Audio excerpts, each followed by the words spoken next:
मैं नहीं रह सकता अब एक भी दिन इस जाहिल औरत के साथ। इसकी शक्ल से चिढ़ हो गई है मुझे। अविनाश की तेज आवाज सुन शोभना जी ड्राइंग रूम में पहुंची तो वहां का नजारा कतई खूबसूरत नहीं था। कांच के टुकड़े जमीन पर बिखरे हुए थे। कारपेट गीला हो रहा था। अविनाश का चेहरा गुस्से से लाल हो गया था। शुभ्रा सहमी सी पीछे खड़ी थी।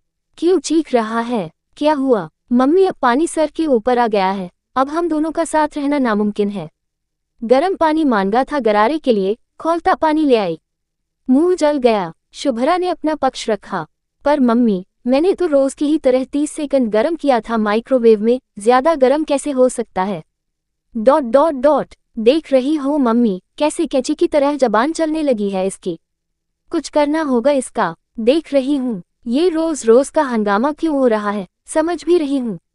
आज शाम को जब तू दफ्तर से लौटेगा तब तक फैसला हो जाएगा। कहती हुई शोभना जी अपने कमरे में चली गईं। शोभना जी को इस बात का अंदेशा पिछले 6 महीने से था। अविनाश के दफ्तर में उसके बचपन की स्कूल की एक क्लासमेट रीना ने ज्वाइन किया था। शुरू में तो अविनाश ने उन सब से उसे मिलाया, 1-2 बार खाने पर घर भी बुलाया। पर धीरे धीरे उसे बुलाना, उसके बारे में बातें करना बंद कर दिया। रीना अभी तक अविवाहित है जानकर शोभना जी का मन सशंकित था। पर होनी को कौन टाल सकता है। आए दिन अविनाश ने शुभ्रा पर गुस्सा करना, भला बुरा कहना शुरू कर दिया था। उन्हें उसके रीना के साथ उठने बैठने, साथ साथ घूमने फिरने की खबर मिल गई थी। और भी बहुत सी बातों की जानकारी भी उन्हें मिलती रहती थी। शुभ्रा, जिससे न तो कभी शोभना जी को कोई शिकायत रही, नहीं अविनाश को, समझ नहीं पा रही थी कि उससे क्या गलती हुई है, वह क्या करे। उसके पास इस घर के अलावा कोई ठौर ठिकाना भी नहीं था। मायके में सिर्फ भैया भाभी थे और उनकी आर्थिक स्थिति भी बहुत अच्छी नहीं थी। वह अपने छोटे छोटे 2 बच्चों को लेकर कहाँ जाएगी। वैसे उसे अपनी सास पर पूरा भरोसा था कि वो उसके साथ कुछ बुरा नहीं होने देंगी। मम्मी, आपने इसे घर से निकाला नहीं, आपने सुबह मुझसे कहा था। शाम को घर में घुसते ही अविनाश उबल पड़ा। निकालने की बात तो नहीं हुई थी, फैसला करने की बात हुई थी और मैंने फैसला कर लिया है। बहू को निकाल नहीं सकते क्योंकि ये घर अब उसका है। कहते हुए उन्होंने शुभ्रा को एक लिफाफा पकड़ाया। मैंने ये घर शुभ्रा के नाम लिख दिया है। अब तुम्हें कहाँ रहना है, क्या करना है, ये फैसला तुम करो। यह आप क्या कह रही हो मम्मी? आप ऐसा कैसे कर सकती हो? मैं इस घर का वारिस हूँ। आपका, अगली पीढ़ी के वारिस को तो बहू ही पाल रही है। तुम्हारा तो कोई योगदान है नहीं उसमें। तुम्हें तो मौज मस्ती से ही फुर्सत नहीं। कर्तव्य कैसे निभाओगे? मम्मी, मैं आपका बेटा हूँ।